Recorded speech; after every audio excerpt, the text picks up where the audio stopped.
the way I literally have like T-minus 30 minutes to film this before the sun goes down because the artificial lighting was just not hitting. And but we, like I said, we have like 30 minutes of natural light left. So let's get it done.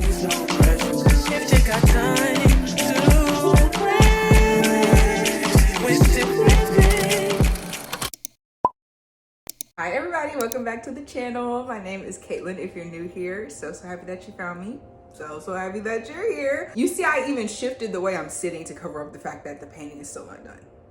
At this point, I really don't know what to tell you. Anyways, it occurred to me that I mentioned that I owed you guys a final thrifted book haul of the year, and I never gave it to you. Yes, I've been really busy, okay? Busy doing nothing, busy working. And y'all already know when I get off work, like that's it. And I wanna read, and I wanna color, and I wanna draw, and I wanna eat dinner, and I wanna do my like, forgive me. But the point is that I remember, so that's what we're gonna do today. I'm gonna show you guys all the really cool books that I got on my last thrifted book haul, which, you know, I always go to Goodwill. If you guys are new here, y'all know that that's truly book thrifting for me. I do love a half price books. I do love, you know, a book nook vintage bookstore, but Goodwill in the rich people areas, you'll be surprised what you find, and the prices are always the same.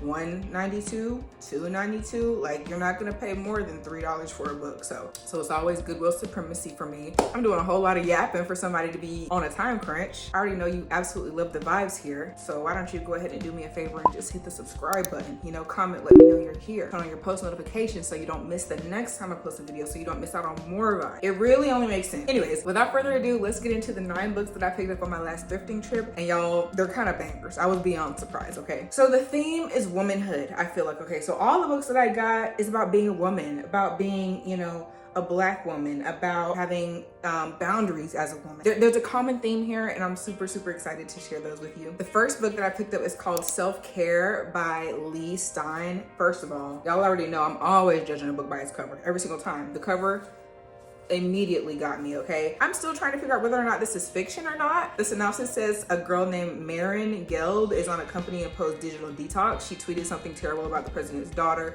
and as the COO of Ritual, the most inclusive community platform for women to cultivate the practice of self-care and change the world by changing ourselves, is a PR nightmare. So I read that, and it gives fiction book that's gonna make you think, which is definitely 100% my style, because the last part says, have you ever scrolled through Instagram and seen countless influencers who seem like experts at caring for themselves, from their yoga crop top to their well-lit clean meals to their serum skin and erudite but color-coded reading stacks? Self-care delves into the lives and psyches of people working in the wellness industry and exposes the world behind the filter. Y'all know I love Julie Chen is Dead. This is giving Julie Chen is Dead vibes. Super excited to read this, and it's pink. It's pink, okay? Next book, if you aren't new here, you know I'm currently reading The Power of Your Subconscious Mind by Dr. Joseph Murphy. We got advanced mode, and again, beautiful, absolutely sleek, neon green, in your face cover, okay? And there's like some details on the back. It says bye, bye, bye. I don't know if y'all can see that in like the reflected light. You see that like clear, transparent, it says bye, bye. Yeah, you can see it really good right there. That's so cool. Y'all, I'm for sure, like 2026, I want to get into my book cover art design tea. So this type of stuff, as a graphic design nerd as well, y'all know I majored in graphic design in college, this stuff been appealing to me. Anyways, this book is called Subliminal: How Your Unconscious Mind Rules Your Behavior by Leonard Laudenau, right? There's so many holographic things on here. It says, psst, hey there, yes, you sexy. Buy this book now, you know you want it. Y'all, this is so cool. I didn't notice when I bought it. I didn't notice this when I picked it up, but do y'all see that reflective? That's crazy. And I feel like it's kind of tapping into, the book is like talking to you and talking to your subconscious to get you to get into this book. I feel like this is gonna be a great follow-up reading The Power of Your Subconscious Mind. As you know, I am really enjoying that book. So excited to get into this. Obviously, I'm not saying too much about what these books are about, and I'm not gonna read the synopsis for every single book. This is a haul. Okay, so stay tuned to hear what I actually think of the books when I actually read it. Okay, the next book, again, cover sold me. This is called If You Can't Live Without Me, Why Aren't You Dead Yet? Because period, like, because men are always trying to say stuff like that. They're always should be like, oh my God, I can't live without you. I love you so much. I can't breathe without you. I can't function without you. You still very much alive, so are you lying? But the cover and the title alone got me. This is by Cynthia Heimel, author of Sex Tips for Girls. I don't need it. It says also in quotes, Hymo can make women feel like she's been hiding under their beds, tapping their phones, and doing their nails. Women will scream with recognition while they laugh in agony. Read Hymo. This is by someone named Maribel, I guess. You know how they put like the testimonials at the bottom. In this hysterical, piercing, completely on target collection of essays, Cynthia Hymo lets loose once again on all her favorite subjects, from the new coldness, pretty people eating frozen radicchio mousse while starving children outside cloth window, to PMS and outfits, self-explanatory. Each of these pieces offers a welcome antidote to modern culture, which Hymo tells us is too kind a word for what we live in. And then she says, men, the boy disease is when everything's just great and you're having a wonderful time, and then he suddenly becomes very weird and disappears. It's epidemic nowadays. I mean, that pretty much sounds like what I deal with on a day-to-day basis. Okay, next book is another one by Greer Hendricks and Sarah Buchanan. I got An Anonymous Girl early this year. Have I read it? Mind your business. But this book is called The Wife Between Us. It's a thriller, and I meant to read it like during Halloween season, but I don't know why, it kind of reminded me of The Housemaid. Maybe it's just the color palette. I haven't read The Housemaid either, but I definitely want to read it since the movie with, what's that girl name? Amanda Seyfried?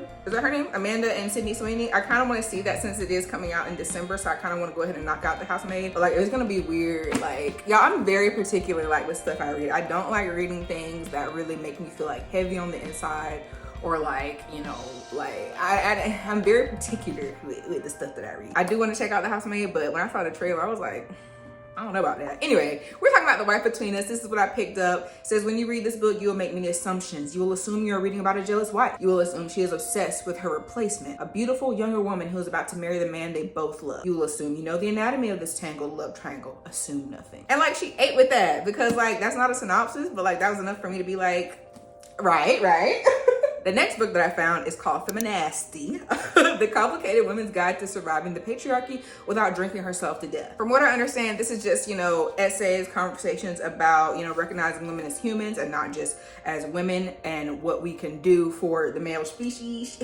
They are their own species. I think this book is going to be really funny and entertaining just by the cover alone, because look, doesn't she just have all the attitude in the world? Like, I love that. So the cover, again, is something that sold me, and I'm excited to read this. This, again, is by Erin Gibson, Feminasty. We're gonna see what it's talking about. Now, y'all know I am also a self-help girly, so I saw this book called Quit Like a Millionaire, No Gimmicks, Luck, or Trust Fund Required. This is by Christy Shen and Bryce Lung. I think that's how you pronounce his last name. And self-explanatory, how to quit like you got money in the bank, how to you know, structure your life. And what does it say? Stop working, stop living. I don't know anybody who wants to work. I don't know a single baddie who wants to work. So when I saw this, I was like, okay, let's see what Christy and Bryce are talking about. Now, the next book I found at Google is actually so funny. I tell the story time and time again. I see a book at Barnes & Noble or on Amazon. I'm like, you know what? I'm just gonna wait. Maybe I'll find it at Goodwill. So I saw Boundaries in Dating while I was at Half Price Books. I go to Goodwill and I assume this is the first book, called just Boundaries, right? This is by Dr. Henry Cloud and Dr. John Townsend. Low-key, their names sound familiar. I wonder if I read anything by them in the past. I can't really remember. But as a beautiful girly that struggles with people-pleasing, I really thought that this would be a very enlightening, entertaining read. People often focus so much on being loving and giving that they forget their own limits. That's the first line of the synopsis. If that ain't me, I don't know what is. So I cannot wait to read this, and I will for sure keep y'all posted on whether or not it's actually helpful or not. Like I said, I'm tapping into my new year, new me tea early, so that definitely fit the theme. Next book, Not That Kind of Girl by Lena Dunham. A young woman tells you what she's learned. Literally learned is in quotation marks. Wait, I forgot what this is about, and I figured out what does it say. From the acclaimed producer, creator, and star of HBO's Girls comes a hilarious, wise, and fiercely candid collection of personal essays that establishes Lena Dunham as one of the most original young talents writing today. Dunham illuminates the experiences that are part of making one way into the world, falling in love, feeling alone, being 10 pounds overweight despite eating only healthy foods, having to prove yourself in a room full of men twice your age, finding true love, and most of all, having the guts to believe that your story is one that deserves to be told. Fuck it, because like, I've been keeping journals my whole life. Y'all already know that. And all my life on and off, I'm like, dang, like, what am I gonna do with my journals? Like, I have years of journals, like, since I was like 10. I'm like, what am I gonna do with that? I'm like, I could publish like a abridged version of them, not unabridged, abridged. Y'all don't need to know this stuff I be writing. I was like, I could publish a version of them, but I'm like, who actually cares? But like, women need to start believing that people care. Okay, look at it without his clothes on. It's a little dirty back there, but like, you can barely see that on camera. But look, the little gold foil. I love the inner page designs. That's so beautiful. Oh my gosh, and it's like a whole bunch of tiny little things in here. I assume this is stuff that maybe the author liked. We've got bikini tops, giraffes. This is like a turkey. No, that's a chocolate bunny from Easter. I was about to say that looks like a turkey. What else? She's got some daisies, some guitars, French fries, books, guinea pig, balloons, banana splits. Like, this is so cute. This is so something I would do if I was to publish a version of my journal. It's just like put a whole bunch of random things that I like in here, or maybe these are things that she's gonna talk about, or just like key moments in her life. And there's like a zoomed in version in the back flap. Still, I think it's still pretty much the same thing. I see some new things, but I think it's like a zoomed in version. But that's so cool. Okay, yep, not that kind of girl, Lena Dunham. I'm excited for this one. All right, we've got 2 left. This one is Dear Girls by Ali Wong. Intimate tales, untold secrets, and advice for living your best life. Who's not trying to live their best life? And y'all, if you're unfamiliar with Ali Wong is so funny. I know her as a comedian.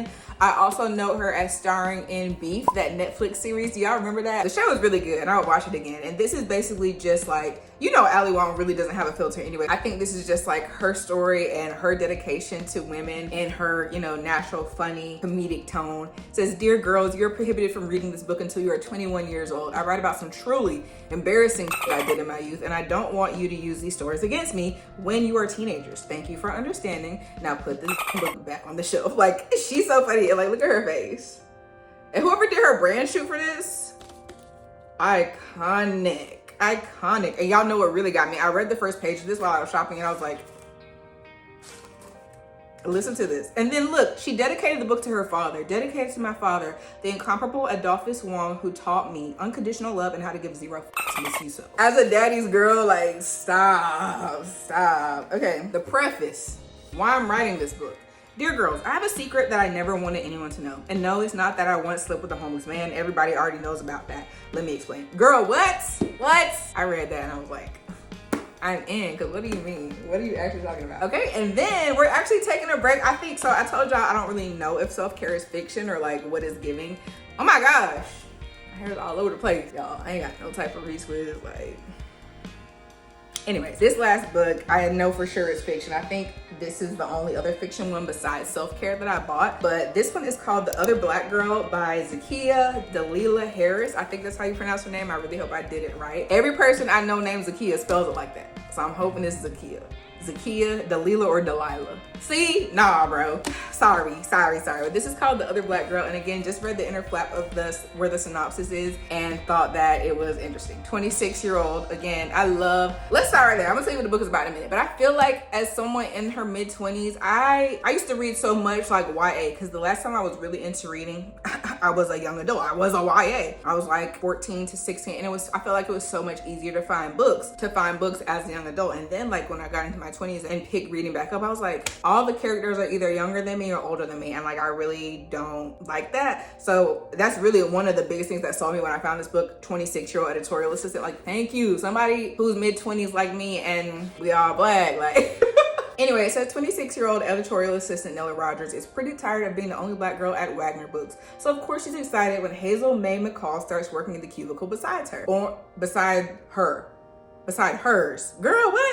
Born and raised in Harlem, Hazel exudes the confidence and charm that Nella has never quite possessed. But they've only just started swapping emails and natural hair care regimens when a string of unsettling events causes Nella to become public enemy #1 and Hazel the office darling. And then the notes start appearing on Nella's desk. So like, I need y'all to be friends, okay? Y'all gotta stick together as sisters. Y'all gotta stick together. So I'm really excited to read this. It got Good Morning America Book Club. I know I'm super behind. When this book came out? Like, I know it came out forever ago. 2021.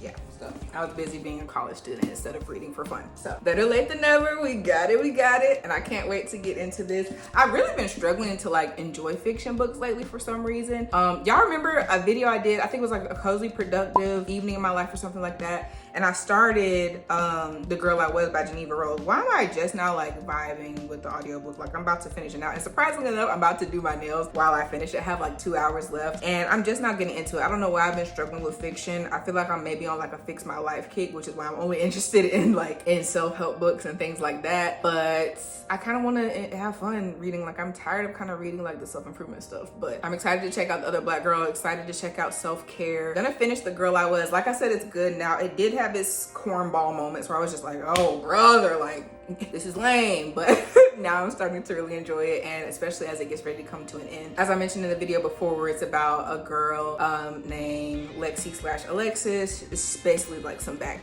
to the future type business, and she goes back to her younger self to try to like fix her life and see what went wrong when she wakes up in her 30s and she's like, oh my god, my life is a mess. So it's a story like that, and like I said, for a minute I got like super bored with it, but now it's pretty interesting. It's picking up, and I'm about to do my nails because yo, I've also been watching a lot of Larry Reeves. I don't know if y'all know her. I love me some Larissa Camusaro. Love her, but she has like really pretty finger and hand tattoos, and why do I kind of want some? Like, I kind of want some. My hands can be kind of wrinkly, so I don't really know if like that's what I want to do. Hello Kitty cup is in the dishwasher. We pulled the Tyler Stanley back out. But anyways, I think that's all I have for y'all today. I know this was super short and sweet, so if you want more, like maybe watch some old videos or like subscribe so you don't miss any new ones, you know. Me literally sitting here dissociating. I'm like, dang, what else can I say to them? Like, I know this video about to be like 12 minutes, like I'm saying that, y'all, this is how you know I'm getting my editing flow. Like, I know about how long this video is about to be. We'll see how far off I actually was. Anyways, thank you all so much for watching. If you made it all the way to this point in the video, which you clearly did because we're still talking, we're still vibing. Again, please don't forget to like, comment, and subscribe. I already know you love the vibes here, so like, why would you leave without doing that? And I cannot wait to catch you in my next video. Bye.